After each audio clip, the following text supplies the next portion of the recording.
Gur të gjallë, një program jetë ndryshues. Ne na ka dërguar Jezus Krishti, na ka dërguar në këtë botë të kryejm misionin e tij, shërbesin e tij, të shpallim ungjillin e Jezus Krishtit, të shpallim se ai është këmbi jetës. Mbi te duhet themeluar jeta, jo mbi pasurinë, jo mbi karrierën, jo mbi lavdinë tënde, por mbi lavdinë e Jezus Krishtit, mbi këtë shkëmb. Le të gjejmë shpresën, kuptimin, besimin te Krishti, guri i themelit. Mesazhe nga shërbesa e pastor Shkëlqim Barakut, që vijnë çdo ditë në familjet tuaja në orën 18:10 përmes valve të Radio Emanuel. Le të ndërtojmë jetën tonë me gur të gjallë besimi, të themeluar në gurin e qoshes, Krishtin. Gur të gjallë, si të jetojmë çdo ditë për Krishtin.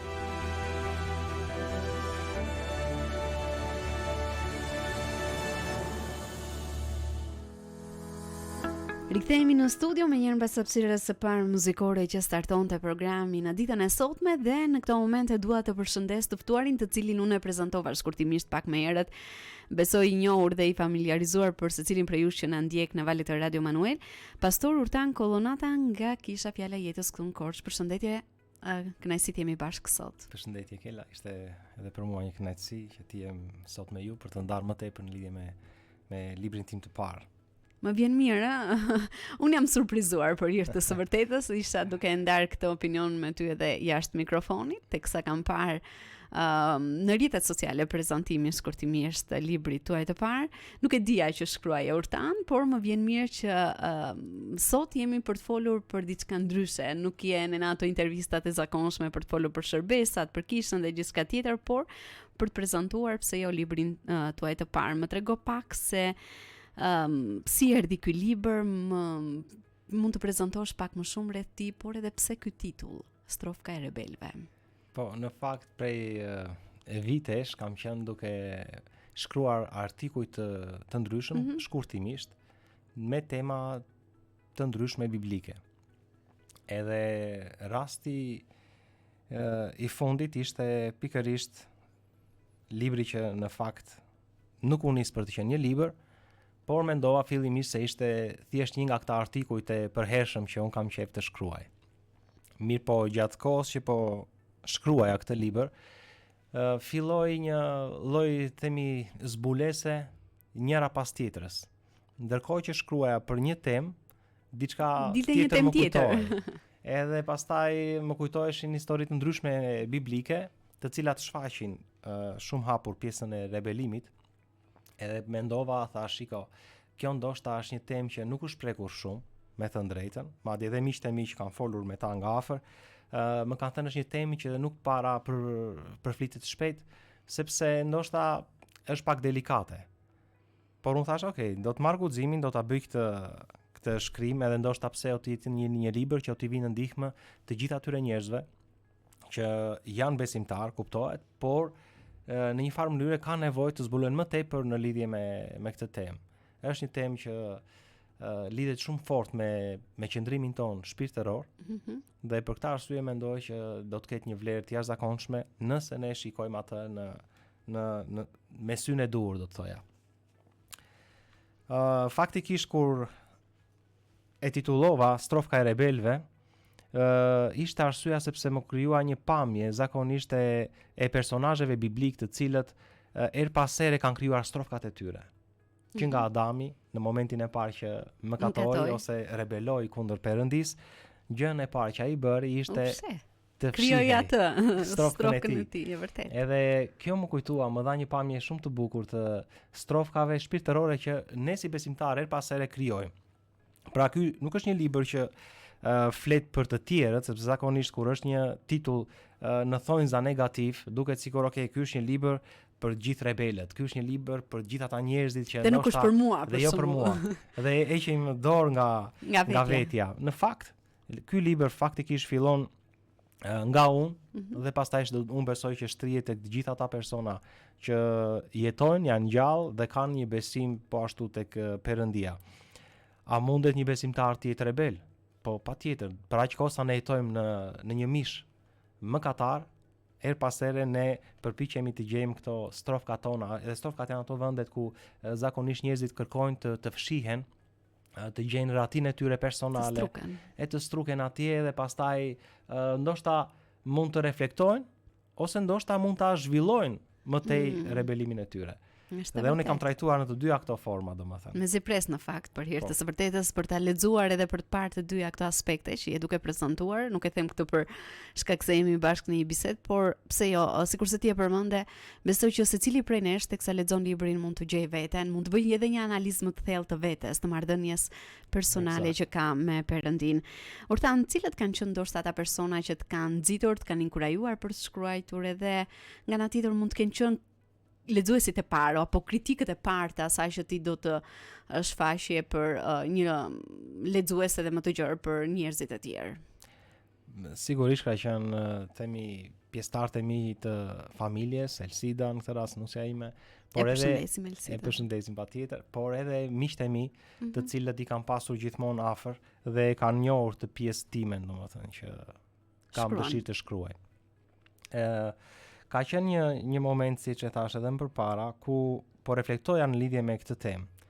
Ndonjëherë edhe për arsye të situatave dhe të gjendjeve që ne mund të kalojmë. Edhe ndonjëherë gjejmë veten tonë pikërisht në këtë vorbullën e rebelimit. Edhe mendova, thash, kjo ndoshta është koha e duhur për ta bërë të libër. Ndërkohë që po shkruaja disa gjëra me disa nga miqtë e mi që kam afër vetes, e kam ndarë këtë dëshirë dhe më thanë që shiko, është shumë mirë, sepse në fakt nuk do t'i vinë ndihmë vetëm disa personave që ti ke në rrethin tënd, themi në kishën tënde ose në qytetin tënd, por do të jetë një bekim i madh edhe për njerëz të tjerë në Shqipëri, në gjitha qytetet e Shqipërisë, por edhe më tej. Dhe me thënë drejtën, më inkurajuan gjithashtu për ta bërë këtë libër edhe në gjuhë të tjera, edhe ka përfunduar, po para disa ditësh përfundoi edhe në gjuhën angleze.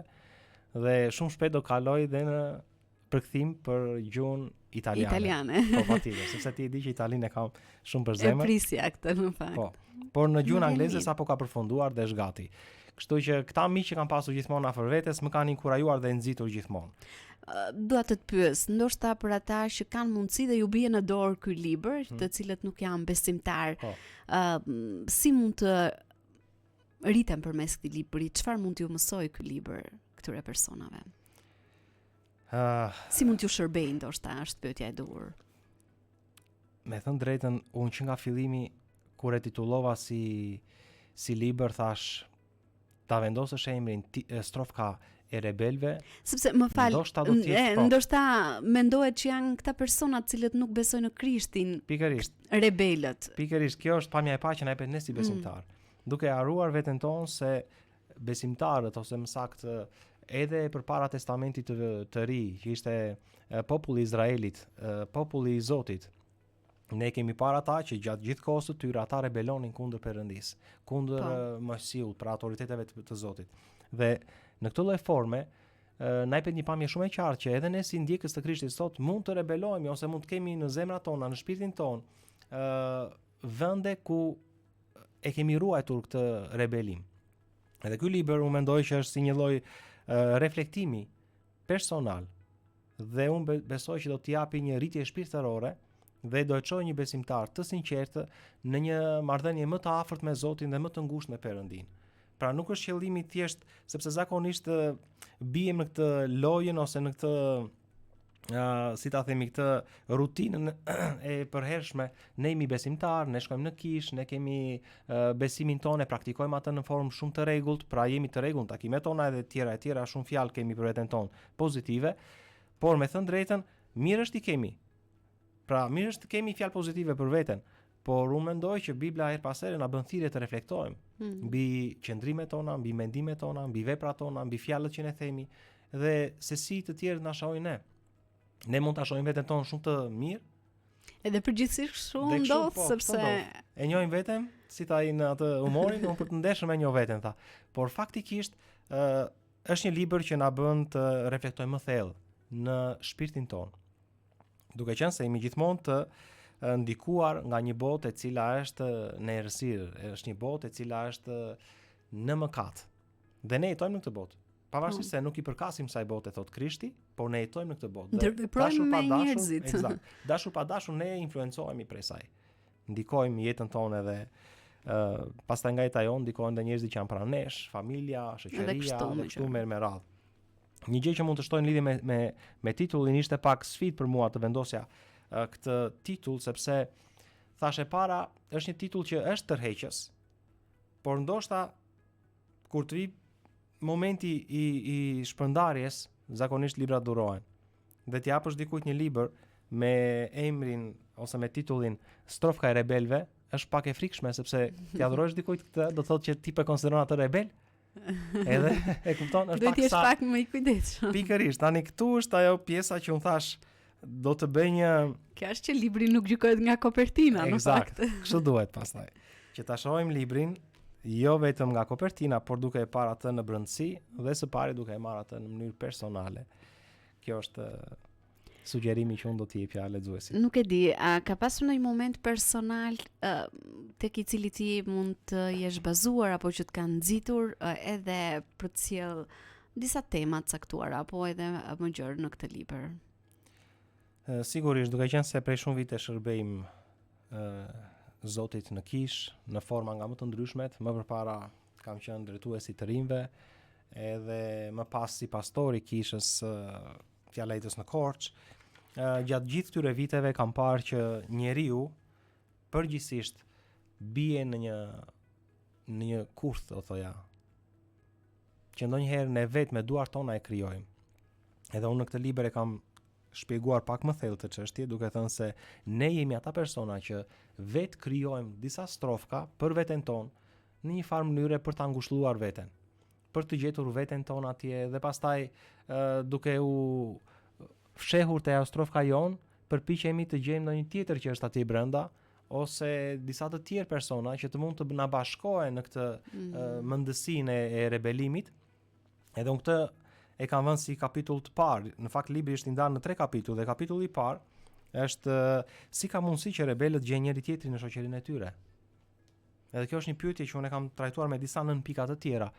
Pra, si ka mundësi që rebelët e gjejnë njëri tjetrin në shoqërinë e tyre? Dhe është shumë e thjeshtë do të thoja unë, sepse kur një person ndan një pak kënaqësi, kur një person ndan një lëndim ose të njëjtën mendje, kërkon të gjejë të ngjashmin e tij. Të ngjashmin, po. Edhe kjo ka ndodhur faktikisht historikisht në shoqërinë tonë, por edhe më përpara në kohën themi biblike. Ne kemi shumë shembuj ku kemi parë që njerëzit janë bashkuar. Edhe një nga rastet që kam përmendur në këtë kapitull është rasti kur njerëzit në Babiloni pra ndërtuan atë kullën e Babelit. Edhe donin të ndërtonin një kull të lartë, maja e së cilës do të arrinte qiellin. Edhe donin që t'i bënin një emër vetes, pra t'i vendosin një emër vetes së tyre. Çfarë është kjo? Rebelimi zakonisht vjen për shkak të krenarisë. Ka shumë arsye të tjera patjetër, por një nga arsyet është krenaria e personit. Dhe kur krenarët gjejnë njëri tjetrin, është sikur formojnë një lloj uniteti që është I pathyeshëm. Në fakt, është shumë I vështirë të thyet uniteti edhe I rebelëve, por Zoti është I vetmi që mund ta prish atë. Dhe siç e shikojmë dhe në rastin e kullës Babelit, askush nuk mund ta shkatronte planin e tyre, qëllimin e tyre, vizionin që ata kishin për këtë kull, por vetëm me ndërhyrjen e Perëndis u arrit që vizioni I tyre djallëzor të mos përmbushej. Tani në një farë mënyrë dikush mund të thotë, po çfarë rëndësie ka? Në pamje të parë duke diçka e bukur të ndërtosh një kull shumë të lartë, maja e së cilës do të arrijë qiellin. Po cili ishte qëllimi, cili është kuptimi I kësaj? Dhe pse duhet që këta njerëz të ndërtonin këtë kull? Dhe qëllimi I tyre reflektohet ose më saktë shfaqet në atë që thot Bibla, këta dëshironin t'i vendosnin një emër vetes së tyre. Pra kishte një qëllim krenaria atje. Përveç kësaj, në fakt Bibla thot se Krishti zbriti nga qielli për të takuar njeriu. Dhe kjo tregon që Zoti vetë vjen për t'i dhënë shpëtim njeriut. Zoti vetë vjen për të dhënë zgjidhjen e problemeve të situatave të njeriut. Nuk do të shkojë njeriu tek Perëndia dhe të vendos ligjet e tij toksore, t'i vendos lart në qiell. Në fakt, mbretëria e qiellit duhet të zbresë në tokë. Prandaj dhe ajo lutja shembullore që Jezusi ka dhënë është: "U bëft vullneti yt si në qiell, ashtu edhe në tokë." Pra vullneti që është i atit qiellor në qiell duhet të bëhet tu në tokë dhe jo vullnetet tona toksore të çojnë lart në qiell dhe të bëhen ato që ne dëshirojmë. I themi Zotit tani t'ia diktojmë Perëndis rrugën apo mënyrën. Zakonisht njerëzit janë përpjekur tërkohës që ti tregojnë Zotit rrugën. Zoti dua ti bëj gjërat në lloj forme dhe ti tani hajde pas meje. Në fakt Zoti është i plotfuqishëm, është i gjithdijshëm, është sovrani dhe për shkak të kësaj ne duhet ta ndjekim atë dhe jo ai të na ndjek ne. Kjo është qëllimi pak a shumë i temës të si ka mundësi që i rebelët gjejnë njëri tjetrin në shoqërinë e tyre. Për shkak se ata gjejnë veten, gjejnë njëri tjetrin atje, edhe shumë arsye të tjera. Domthon ka mjaft histori biblike të tjera të cilat e shpjegojnë edhe më me detaj këtë temë. Ne do të vazhdojmë bisedën tonë në studio për të ndalur edhe më tepër tek ndoshta edhe tek procesi i shkrimit të librit për të zbuluar me shumë kuriozitet edhe më tepër detaje prej tij, por në këto momente shkëputemi për të ndjekur shkurtimisht këngën Kjo botë kërkon për një ero kënduar nga Gloria Nure. Kjo botë kërkon për një ero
Rikthehemi sërish në studio, jemi drejt për së drejti në valët e Radio Manuel për gjatë programit Muzik Plus në një bisedë shumë të veçantë në ditën e sotme me pastor Urtan Kollonatën, mbi të gjitha duke ju referuar librit të tij më të ri Strofka e rebelëve.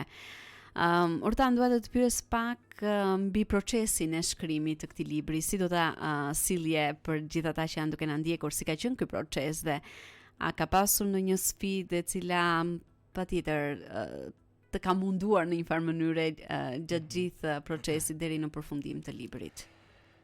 Faktikisht procesi i shkrimit ishte një udhëtim shpirtëror më vete, do thoja. Për arsye se si mund ta bëja këtë libër sa më të përmbledhur duke e përmbledhur temi konceptin e rebelimit, sepse është një koncept shumë i gjerë dhe ka shumë fusha të ndryshme të jetës. Dhe kjo ishte një nga do të ja sfidat më të mëdha për ta përmbledhur sa më shkurt, siç edhe shohim, libri nuk është një libër voluminos, është një libër vërtet. me përmbledhje, pra gati 65 faqe që janë në këtë libër dhe kjo është sfida themi e parë që unë pata në këtë shkrim. Edhe përveç kësaj ka pasur edhe gjëra të tjera si mendime nëse duhet ta bëj këtë libër apo jo. Ishin disa mendime brenda meje që a duhet të hedh hapin për ta bërë, a është koha e dur për të bërë këtë botim apo jo. Ndonjëherë situatat dhe rrethanat që ne ndodhemi mund të jenë ato që mund të na shtyn për të bërë ose për mos bërë diçka. Dhe realisht unë kam qenë në disa situata personale në të cilën nuk ishte ndoshta momenti i dur për të bërë këtë libër ose për ta botuar këtë libër. Janë disa mendime të cilat, a është koha për ta bërë këtë, sepse nëse unë e bëj tani këtë, si do të reklamohet, si do të Është ajo që ti the pak më parë, si do të merret nga të tjerë domethënë, ishte pak e dhuron këtë libër, atëherë ndoshta personi do të ndihet paksa unë jam rebeli në këtë rast. Pikërisht, kjo ishte një nga sfidat dhe është akoma, me thënë drejtën.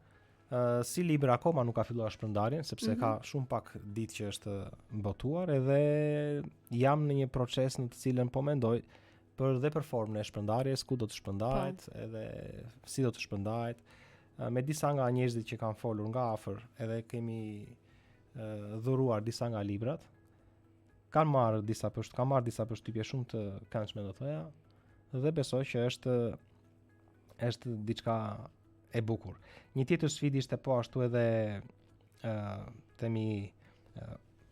momenti kur unë vendosa të bëja këtë librin, edhe gjithçka ishte gati, por pastaj po flisja me disa nga miqtë e mi që kanë qenë botues, pastor Edmond Lamnica është një nga ata. E pyeta atë dhe thash, shiko, unë kam bërë disa shkrime, edhe mendoj që do ta bëj si një libër, ta botoj si një libër. Edhe duke qenë se s'kisha eksperiencë personalisht, e kam pyetur atë dhe i kam thënë çfarë procesi ka. Po. Me kë do të flas, me kë do të lidhem, dhe ai më tha, shiko, si fillim do të kalosh në këtë rrugë, pra. Em tregoi është puna e redaktorit, puna e faqosjes librit, kopertina, e drejta e autorit, pra janë disa procese që do të kalosh. Kopertinën e ke zgjedhur vetë për të qenë e tillë? Me thënë drejtën, unë e ke sugjeruar. Dua të falenderoj faktikisht të gjithë personat që u përfshinë në realizimin e këtij libri. Edhe që nga redaktoria Lindita Sjapi, e falenderoj shumë për punën e mirë dhe të përkushtuar që kishte ndaj këtij libri. Po ashtu Dition Dibra ishte një nga personat që më kanë ndihmuar jashtëzakonisht shumë me faqosjen e librit dhe me dizenjimin e tij. Edhe Marigles me Majdini që bëri pjesën e kopertinës, imazhit kopertinës. Të gjithë këta persona, me thënë drejtën, ishin një kohë ku kanë pasur shumë punë, shumë ngarkesë. Edhe kur fola me ta, i thash që shiko, jam duke bërë gati këtë libër dhe dua që ta printoj, dua ta botoj. Të gjithë pa përjashtim ishin tanë, shiko, ma dërgo një herë ta shohim dhe po jemi pak të ngarkuar për kur të duhet. E thash, sa më shpejt më mirë, sepse në fakt duhet që një libër të mos, ky është qëllimi, të bëhet dhe të shpërndahet. Por me thënë drejtën ka qenë një lloj bekimi për mua, sepse pavarësisht punëve që ata kanë pasur, pavarësisht gjithçkaje, ishte një gjë që jam mahnitur pasi e kanë marrë librin në duart e tyre, e kanë filluar nga puna edhe e kanë përfunduar në kohë rekord. Madje kanë punuar disa prej tyre edhe në orë të vona, sepse kuptohet janë persona që punojnë jashtëzakonisht shumë dhe punuan në një farë mënyre me kohë ekstra për të arritur, për të realizuar këtë libër. Dhe në një farë mënyre ndjej veten shumë të bekuar nga Zoti, edhe me favor prej tij, sepse u bën në një kohë shumë të shpejtë. Edhe kjo është vërtet një gjë për të falendëruar dhe miqtë. Po sfida patjetër që ka, një nga sfidat e tjera mund të them është dhe pjesa e shpërndarjes tani, siç thash, është një proces më vete, të cilin unë nuk është se kam pasur eksperiencë më përpara dhe duhet që të eksploroj paksa në lidhje me këtë. Tani kuptohet, në rrjetet sociale ne kemi Është një nga mënyrat se si mund ta bëjmë, por pa nga pak do të shohim se si do të realizohet edhe pjesa e shpërndarjes. Nuk e di nëse ka ndonjë temë ose ide në librin tuaj, të cilën mendon se është veçanërisht e rëndësishme për kohën në të cilën e jetojmë. Ti përmend pak sa tematikat kryesore, por diçka që do të ketë ndikim sipas të pritshmërive që ti ke. Tani ne jetojmë një botë ku njerëzit sa vjen dhe largohen nga vlerat e Perëndis, nga vlerat hyjnore. Dhe kjo në vetvete është rebelim. Faktikisht jetojmë një botë në të cilën edhe kam përmendur në libër, udhëheqës të caktuar botëror që kanë një influencë të madhe në botë, janë ata personazhe të cilët her pas here ne shohim që nxjerrin ligje të cilat në duken sikur janë të mira dhe në ndihmë të njerëzimit, por në fakt është e kundërta, ju vendosin thjesht lidhje dhe pranga dhe bara të rënda në mënyrë që njerëzit të mos ecin përpara. Tani mund dalin shumë pyetje këtu. A janë këta njerëzit e dur, a janë këta personat që janë të drejtuar nga Perëndia apo nga djalli? Unë them për aq kohë sa një njeri që ka autoritet për të drejtuar një komp dhe si pasojë ose jo vetëm një komp, por disa të ketë influencë mbar botërore. Dhe pastaj të dalin ose të nxjerrin ligje të cilat prishin punë njerëzimit, familjes, vlerave që duhet të ketë një njeri, një familje e tjera me radhë, është do thoja shumë e rëndësishme. Por ne kemi parë dhe kemi dëgjuar, madje edhe tani në kohët që ne jetojmë, ka mjaft ligje të cilat janë në kundërshtim me parimet dhe mësimet biblike. Dhe kjo është në vetvete është një lloj rebelimi. Kjo është në vetvete një formë rebelimi. Rebelimi faktikisht në kohën në cilën ne jetojmë është një sëmundje shumë e keqe. E vërtet. Edhe fatkeqësisht jam vetë shqiptar, po më duhet ta them këtë fjalë, më vjen keq, por rebelimi në kombin tonë është shumë i madh. Është shumë i madh. Dhe ne kemi nevojë për reflektim. Dhe e shohim nga gjitha grup moshat, ëh? Eksakt, nga gjitha grup moshat. Para disa ditëve unë do ta ndaj edhe këtë pjesë, përpara shtëpisë time, unë kam një kënd lojrash për fëmijë. Dhe her pas here unë shikoj që ky kënd i lojrave shkatrohet. Nuk e kam parë këtë gjë në asnjë vend të botës. Domethënë, qofse shkon në Greqi, në Itali, në Gjermani dhe vendet e tjera europiane, nuk shikon një kënd lojrash që shkatrohet dhe prishet në atë lloj forme që ne kemi parë. Në qofse një kënd lojrash në Gjermani prishet, është për shkak të kohës ndoshta. Domethënë druri që kanë vendosur ata për lojrat amortizohet për shkak të kushteve natyrore dhe prishet. Ndërsa në vendin ton, po të shohësh gjitha këndet e lojrave në të gjithë qytetin, i shikon të prishura, domethënë ato gardi i rrethimit është komplet i rrëzuar për dhe, ato lëkundset janë të prishura, domethënë çfarë them, është e tmerrshme. Para disa ditëve unë e pash që kjo ndodhi dhe përpara shtëpisë time. Komplet këndi i lojrave u shkatrua prej tyre. Ishin disa adoleshentë që unë i pash një natë më përpara dhe kur shoh të nesërmen ato ishin komplet të prishura. Për çfarë është kjo? Kjo është një lloj rebelimi që fëmijët, adoleshentët, të rriturit, disa herë edhe moshat e treta, pleqtë, kanë në veten e tyre. Tani do thotë dikush, kjo është natyra njerëzore, po sigurisht është natyra njerëzore, por disa e lënë që rebelimi të shkojë shumë thellë dhe disa e kontrollojnë atë. Prandaj Perëndia na ka vendosur edhe vetë kontrollin, në mënyrë që ne, duke njohur veten tonë, natyrën tonë mëkatare që ne trashëgojmë nga prindërit e parë, që është Eva dhe Adami, ne i trashëgojmë të natyrë dhe në trupin tonë vazhdimisht qarkullojnë kjo pjesa e mëkatit, na qarkon vazhdimisht pra mëkati në gjymtyrën tonë, por nga ana tjetër ne kemi vetë kontrollin dhe duke qenë se kemi vetë kontrollin, ne duhet të kemi edhe një arsyetim të gjërave që ne bëjmë, të gjërave që ne flasim, të gjërave që ne veprojmë. Familja shqiptare është në një kohë në të cilën duhet të ketë ndikimin më të madh të saj. Pra, si prindër, unë besoj që është një përgjegjësi shumë e lartë, po ashtu dhe e madhe e prindërve që rritin fëmijët e tyre.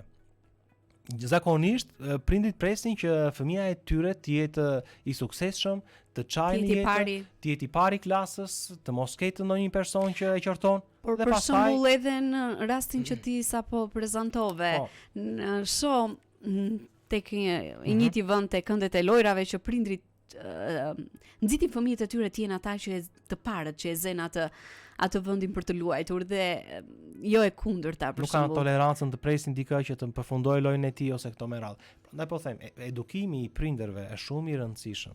Por me thënë drejtën, duke pasur prindër rebelimi kalon edhe tek fëmia. Ka shumë rëndësi që ata që drejtojnë të jenë vetë së pari të përullur, në mënyrë që përullësia që ka një drejtues të reflektojë edhe tek ata që e ndjekin ata.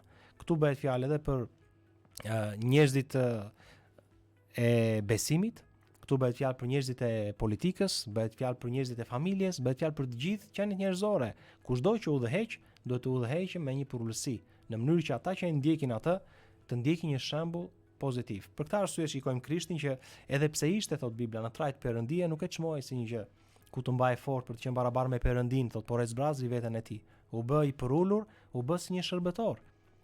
Mirë, po në vendin tonë, me thënë drejt, ne kemi kështu, çfarë është ky shërbëtor, ky puna shërben ne. Duket si një gjë shumë e ulët. Ndërkohë kjo që është një vlerë tepër e lartë në shoqëri. Nëse ne do të kishim përullësi, do të kishim pak vrasje. Nëse do të kishim përullësi dhe bindje ndaj fjalës Perëndis, do kishim pak vjedhje, do kishim më pak dhunë. Po të shohim sot edhe në media dhe kudo, shohim që adoleshentët po dhunohen midis njëri tjetrit gati çdo ditë. Domethënë nga vjen ky rebelim, nga del ky rebelim. Unë them së pari është familja. Disa thonë shoqëria, po shoqëria nga kush krijohet, nga kush influencohet? Nga strukturat patjetër arsimore dikush thot, po sepse janë për shkolla dhe po unë nuk besoj që ka mësues që ndikojnë në rebelim. Unë nuk besoj që një mësues në shkollë të ndikojë një fëmijë, tani mund të ketë ndonjë këtu atje, domethënë një gjë s'është mirë. Por nëse marrim gjithë sistemin. Në gjithë sistemin arsimor nuk besoj që ka mësues të cilët ndikojnë tek nxënësi duke i thënë atyre bëuni rebel. Nëse kjo do të ishte çmenduri, po nuk ekziston dhe nuk kam dëgjuar një rast deri më sot.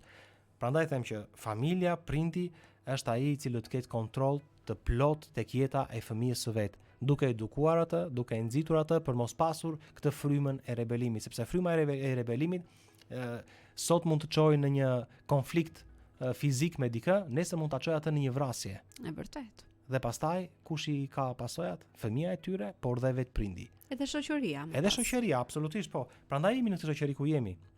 Sepse rebelimi tek ne është ushqyer dhe vazhdon të ushqehet. Të goditi biri mamit, bjerit e tij. Që këtu fillon rebelimi. Nëse një fëmijë godet dikë tjetër, ti si prind mos i thuaj bjerit e tij tani atij. Kjo është një lloj mentaliteti, është një lloj mendësie që ne po gjejmë njëri tjetrin në strofkat tona të rebelimit dhe po e nxiti më tepër shoqërinë në këtë lloj fryme. Ndërkohë do të jetë e kundërta. Kishat, besimet e tjera fetare që janë, duhet të nxitin paqen, duhet të nxitin armoninë, duhet të nxitin dashurinë midis njëri tjetrit, patjetër në familje. Po ne shikojmë që dhuna në familje është bërë edhe midis familjarëve të njëjtës familje, pra ati me birin dhe biri me atin. Domethënë deri ku kemi arritur dhe ku po shkojmë. Prandaj unë besoj që kombi ynë ka shumë nevojë për mesazhe të cilat largojnë këtë frymë rebelimi. Është një frymë në fakt demonike, nuk është një frymë nga Zoti. Janë frymra të cilat e ndikojnë shpirtin e një njeriu. Dhe ne kemi nevojë për të qenë më afër Zotit, më afër krijuesit. Pra nuk është thjesht një çështje fetare.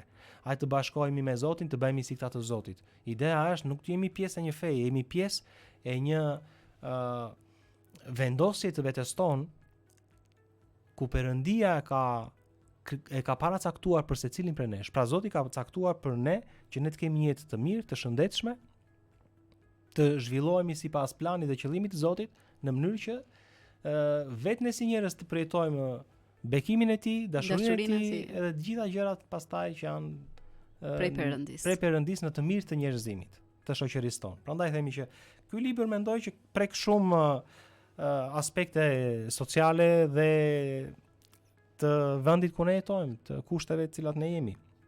Në formë ndoshta jo direkte, por në formë parimore, në formë biblike, do thoya në formë në një formë indirekte. Në formë indirekte, po. Secili prej nesh mund t'i gjej të përcjellë edhe këto mesazhe në lidhje me temat që ti sapo prezantove.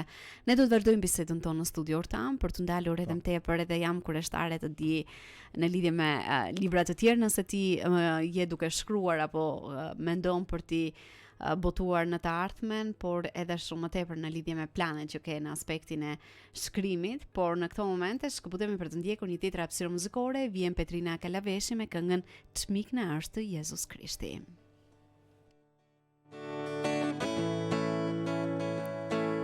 Çmik na është Jezus Krishti, në shtorasta i në mbrojt, shprivilegjti shpijen Zoti, çdo gjë që zemrën na lëndon. O, çgësim shumë e largojmë, o, ç'mundim me heqim kohë, vetëm se s'ja bëjmë të njohur, me lutjen tonë të madhit Zot. Jemi nga sjellë e mundime, jemi mush me hidëri, letja bëjmë të njohur Zotin, na duron ai gëzi. Gjejmë dot një mik të tillë, tjetër mik si Zotin Krisht. Jo, pra zemrën hap tregoj, ç'të mundon ty kotësi. Në jetën në ingarkuar, edhe parën nuk bandon. Ngrilar syt dhe shiko Zotin, vetëm mos mundo më kohë. Të mërzisi njerëzia, nuk të mbeti dhe një mik. Thuaj atë gjitha Zoti, ai është miku më besnik. Të mërzisi njerëzia, nuk të mbet mi dhe një mik. Thuaj atë gjitha Zoti, ai është miku më besnik. Thuaj atë gjitha Zoti, ai është miku më besnik.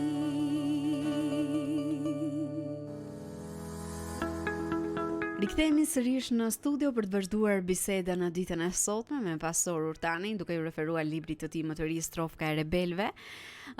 Urtan, pak më herët ti e prezantove, libri vjen në gjuhën shqipe, në anglisht, por jeni duke punuar, në mos gaboj, edhe për ta sjellë në gjuhën italiane.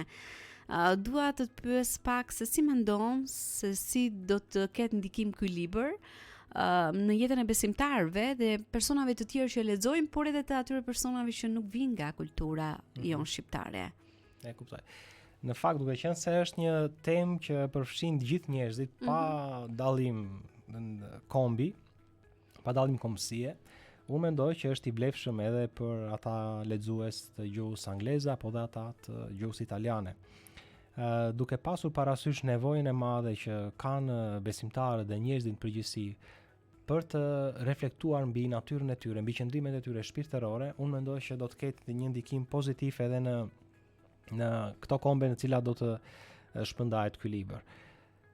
Ndërsa po përkthehej ky libri në gjuhën angleze, një nga miqtë e mi amerikan, Kenny, në këtë rast e përshëndes. Përshëndesim. Ka qenë shumë afër meje, në fakt edhe ai ka qenë një frymëzim për mua për shumë vite, edhe ka ndikuar shumë në rritjen time shpirtërore dhe në drejtimin e udhëheqësisë në fakt që un kam në Zotin. Kështu që është një person i cili her pas here komunikon me mua në lidhje me çështje të ndryshme dhe një nga gjërat që kam folur me të ishte pikërisht edhe ky libër. Thash, si e shikon? A është një libër që mundet të ketë ndikim dhe sukses në këtë gjuhë tjetër. Edhe tha, është një temë e këndshme, është një temë e mirë që mund të jetë bekim edhe për të tjerët. Pra që kosa besoj është edhe për ne si shqiptar. Kështu që edhe ai me kënaqësi e ka marrë për ta parë të librit, në një farë mënyrë për të bërë të redaktimin në vetvete të librit, sepse duhet një person për ta redaktuar edhe në gjuhën angleze, për të përshtatur edhe me fjalët, sepse një nga vështirësitë që ka pasur libri është po ashtu me titullin. Jo me titullin poshtë, pra me fjalën rebelve, por me strofka. Sepse në gjuhën angleze dhe italiane ne kemi vetëm një titull, vetëm një emër për strofkën, ndërsa në anglisht janë disa fjalë. Po. Dhe në bazë të kontekstit që unë shkruaj në libër, duhet të marr dhe ndryshim emri ose titulli i librit. Prandaj kjo ishte një vështirësi më vete, ishte një sfidë më vete, dhe kjo është një nga gjërat më problematike do thoya në gjuhën e përkthyer. Nga ana tjetër, mund të shtoj se për besimtarët e krishterë, unë mendoj që do të ishte një libër shumë inkurajues dhe do të ndërtonte jetën e tyre personale, duke pasur parasysh që secili prej tyre do ta merrte këtë në një formë reflektimi mbi veten e vet personale. Nëse ne si besimtar duam që të mos jemi thjesht ata njerëzit që titullohemi të krishterë, por pastaj nuk e dim ku jemi, nuk e dim çfarë qëndrime kemi, nuk e dim çfarë fsheu në zemrat tona ose në shpirtin tonë më saktë. Dhe nëse ne duam që kisha jonë të zhvillohet, ne të rritemi në Zotin, ne të jemi më tepër në shërbim të Perëndisë në mënyrën si Zoti pret prej nesh që ne të shërbejmë atij. Sepse disa herë në fakt rebelimi vjen ka disa arsye. Jo vetëm krenaria, po disa herë vjen edhe idhujtaria, është një formë rebelimi. Disa herë është dhe padituria, një formë rebelimi. Pra janë disa arsye të ndryshme që e çojnë një person në rebelim. Pra jo të gjithë njerëzit që rebelojnë janë krenar, ose më saktë mund të ndikohen nga krenaria, por s'ka qenë kjo shtysa që i ka bërë ata të jenë krenar. Mund të jetë padituria. Edhe ne shohim një rast në Bibël, jo një rast, por janë shumë raste në fakt në Bibël, ku njerëzit për shkak të paditurisë së tyre kanë bërë gjëra në kundërshtim me parimet dhe me vlerat e Zotit. Dhe në këtë formë janë treguar rebel ndaj Perëndisë. Prandaj unë them që besimtarët, nëse duan që shërbesat e tyre, kisha e tyre dhe me radhë të ketë një dukje sipas vizionit që Zoti ka, atëherë patjetër duhet që të reflektojnë mbi atë që ata janë duke qëndruar. Edhe nga ana tjetër unë mendoj që rebelimi nuk është një çështje e cila themi ka vetëm disa. Edhe ne tjerë jemi imunë. Në fakt nuk ka asnjë person që është imun ndaj kësaj sjellje. Është ajo që ti e përmendë më herët, varet se sa ne zgjedhim ta zhvillojmë apo të kemi atë vetë kontrollin. Pikërisht, prandaj thash që secili mund ta shikojë veten në këtë libër. Unë besoj që secili, çdo njeri mund të gjejë veten në këtë libër, sigurisht dikush më shumë, dikush më pak, dikush në një fushë të caktuar, dikush në një fushë tjetër, por besoj që secili do e gjejë veten diku dhe kjo do të jetë një shërim për të, për shpirtin e tij apo të saj. Urtan, duhet të ndalem pak sa edhe për gjithë ata që janë duke na ndjekur edhe që ndoshta janë jo besimtar her pas here. Në shoqërinë tonë shohim që nëse përmendim fjalën rebelim të një grupi, të një mase, merret edhe si diçka që mund të na çojë përpara, mund të ketë zhvillim, por në të vërtetë nuk është kështu. Çfarë na thot dhe Bibla për këtë? Në fakt rebelimi nuk sjell asnjëherë liri. Rebelimi është një grackë në të cilën njeriu bie dhe njeriu robërohet. Rebelimi në pamje të parë duket sikur është diçka që do ta bëjë njeriu të triumfojë mbi diçka të keqe. Në fakt është termi i gabuar për ta përdorur. Fjala rebelim është gjithmonë në kontekstin negativ. Dhe kur themi rebelim, nuk është thjesht kryengritje. Pra nuk është një kryengritje kundër një padrejtësie, kundër një të keqe, kundër një armiku që është në kundërshtim me parimin e Zotit, jo. Rebelimi është një grackë në të cilën bien shumë veta dhe robërohen dhe ngelen atje. Pra kjo është pamja e rebelimit. Nga ana tjetër, disa persona edhe në vendin tonë e përdorin shpesh të fjalë rebelim të rebelohemi, të ngrihemi kundër dikujt ose diçkaje, nuk është termi i dur për ta përdorur. Rebelimi është gjithmonë në kontekstin negativ. Nëse do të shohim historitë biblike, në rastin konkret do të përmend Krishtin, sepse është përmendur edhe në libër, është një moment kur Krishti futet në tempull, sepse tempulli ishte bërë gati si një pazar, ku njerëzit këmbenin para, shisnin pëllumba, edhe kishin bërë tamam eksakt si një pazar. Krishti e shikon këtë gjë dhe sipas drejtësisë së Zotit dhe sipas udhëzimeve të tij, tempulli është përcaktuar për të qenë shtëpia e Zotit, një vend lutjeje, pra jo një pazar. Dhe ai kishte shumë të drejtë për të hyrë atje dhe për t'i përmbysur tavolinat dhe për t'i përjashtuar ata e për t'i nxjerrë jashtë nga tempulli, në mënyrë që tempulli të funksiononte për atë që ishte krijuar. Prandaj në këtë forme, këtë ne nuk mund ta quajmë rebelim të Jezusit. Jezusi asnjëherë nuk u rebelua. Prandaj, nëse ne flasim që rebelimi duhet sepse na çon përpara, na çon në zhvillime, na çon në rrëzime të keqes, jo, është gabim. Në fakt Jezusi asnjëherë nuk u rebelua dhe nëse ai nuk u rebelua, pse do të rebelojmë ne? Si ndjekës të tij. Nuk e shohim në asnjë vend të Biblës që Zoti tregon rebelim. Përkundrazi, Zoti nuk është rebeluar asnjëherë dhe nuk mund të rebelohet. Tregon për ulësi. Por gjithmonë ka treguar për ulësi.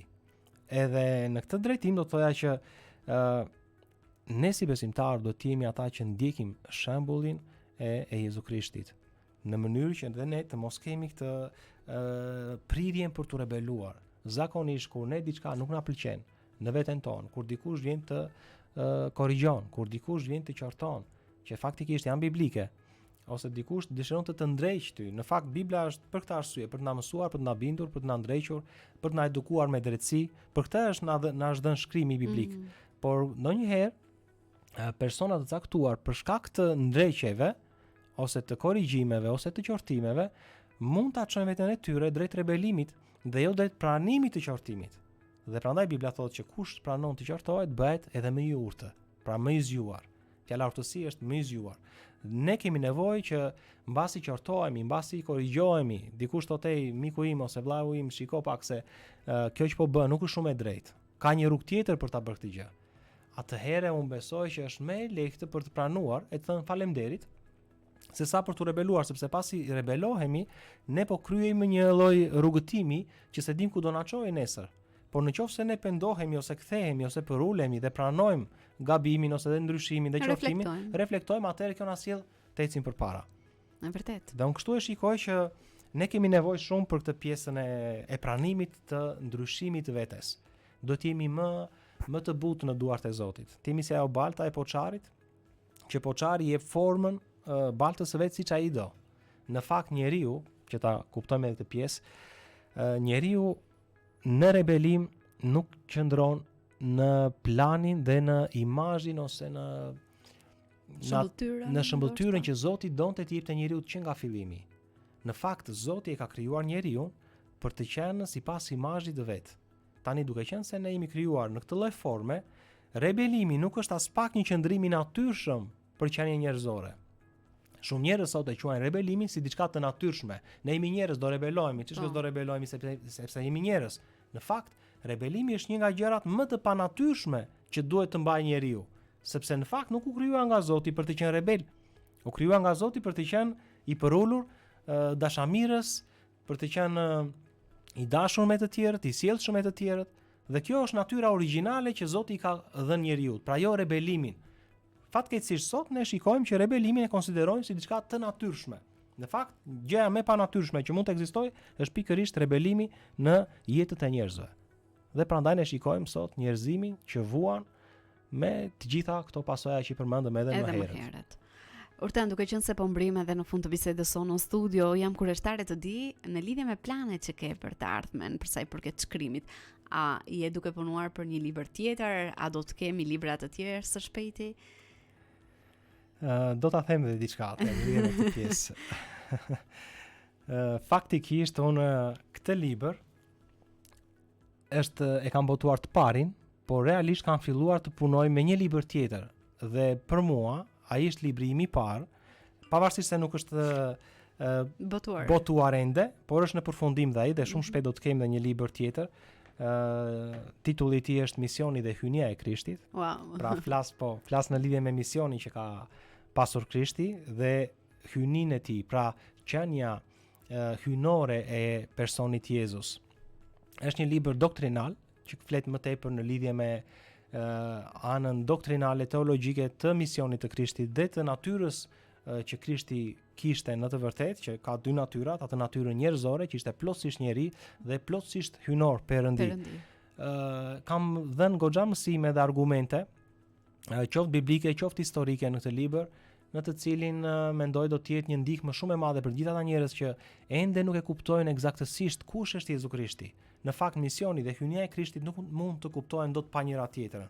Ka një lidhje shumë të ngushtë misioni i Krishtit me atë që ai është në të vërtetë, në vetvete. Kështu që unë i kam trajtuar të dy ato tema në një libër të vetëm.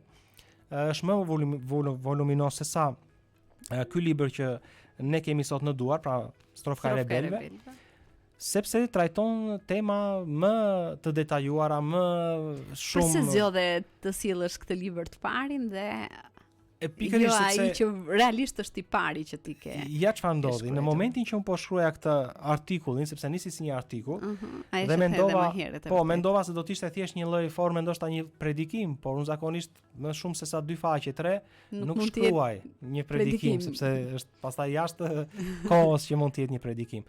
Por duke parë që sa më shumë shkruaja, më tepër frymëzohesha nga fjala e Zotit për të shkruar më tepër dhe për të shtuar histori dhe ngjarje tjera biblike, më bëri që të kuptoja që ky ishte një libër i cili duhet të merrte formën e tij. Por e kuptova që filloi diku dhe e kuptova që përfundoi. Prandaj thash, e përmblodha shkurtimisht të gjitha temat thelbësore që trajtojnë rebelimin, për ta bërë dhe më praktik për njerëzit, dhe për të mos të bërë një diçka që trajtojnë një temë shumë serioze, shumë të ndjeshme, dhe të ishte voluminoze sepse ndoshta s'do kishte shumë lexues. Por duke qenë se është një volum jo shumë të madh, mendoj që njerëzit kur ta shohin do thonë, "Ok, lehtësisht mund ta lexojmë lehtësisht dhe do kenë dëshirë." Pra është një libër që trajton një temë shumë delikate. Për këtë arsye thash të jetë sa më i përmbledhur dhe kjo është ajo sfida e parë e imja. Ndërsa libri tjetër, edhe pse ishte i pari që filloi të shkruaj, akoma e kuptoja që nuk ishte akoma fundi për ta përmbyllur atë, për t'i dhënë një pikë në fund të librit. Edhe them që po vjen, është afër, edhe pika e librit. Kështu që me zipres në fakt, pse jo, për të folur edhe në një tjetër bisedë në momentin që libri do të botohet edhe lexuesit do ta kenë mundësinë për ta pasur në duar. Patjetër, unë besoj që ai libër do të jetë ndihmë shumë e madhe për të gjithë ata njerëz që duan ta njohin Jezu Krishtin me të vërtetë kush ai është. Pavarësisht nëse janë besimtar ose jo, pra në ndryshim nga libri Strofka e rebelëve, që më shumë ti drejtohet tek besimtari, tek ai që ka një lidhje me Zotin sot, libri Misioni dhe hyrja e Krishtit që do të dali në muajt në vazhdim, do të jetë për të gjithë njerëzit, edhe ata që besojnë dhe ata që nuk besojnë, edhe ndonjë që është pjesë e një besimi ose sekti fetar, nuk e di, sepse jep një pamje shumë të qartë të personit dhe të misionit Krishtit. Për te këtij libri, a do të kemi të tjera? Mendon që të vazhdosh të shkruash? Po disa njerëz më kanë sugjeruar që vazhdoj ta shkruaj, duke qenë se kam parë disa nga këto materialet e mia, mendojnë që mund të bëj dhe shkrime tjera në vazhdim. Dëshirë kam shumë, me thënë drejtën. Dëshira ime është të shkruaj në mënyrë që t'i vinë ndihmë kishës në Shqipëri dhe më tej pse jo, por edhe çdo njeriu në fakt që dëshiron të njohë Perëndin dhe që është gati të dorëzojë jetën e tij tek Zoti. Dua që t'i vinë ndihmë çdo personi në mënyrë që ta njohin Perëndin, të njohin Krishtin dhe ta adhurojnë atë që është i vetmi që i ka bërë dhe i do me një dashuri të pakufishme. Hortan, falenderoj vërtet shumë, ka qenë një bisedë shumë e këndshme. Kënaqësi të ishim së bashku në ditën e sotme, të uroj shumë bekime dhe suksese në gjithçka që ti dëshiron të realizosh në shërbesat në kish, përtej kishës shqiptare, por mbi gjitha edhe në aspektin e shkrimit. Shumë faleminderit për ftesën, ishte shumë kënaqësi të isha në ju edhe të bëja prezantimin e parë të livrit tek Radio Emanuel. Kënaqësi edhe për mua edhe që gjithmonë je i gatshëm për të bashkëpunuar dhe për të qenë pjesë e programit për të trajtuar tema të ndryshme. Të uroj një ditë të mbar në vazhdim, ne do të shkëputemi për të ndjekur një tjetër hapësirë muzikore, vjen kënga Jam në shtëpi me Atin nga Marcel Firajn, do të rikthehemi vetëm pas pak në valët e Radio Emanuel në programin Muzik Plus. Në balë më gjetë e zonë, në vëndin ku më kishte lënë kjo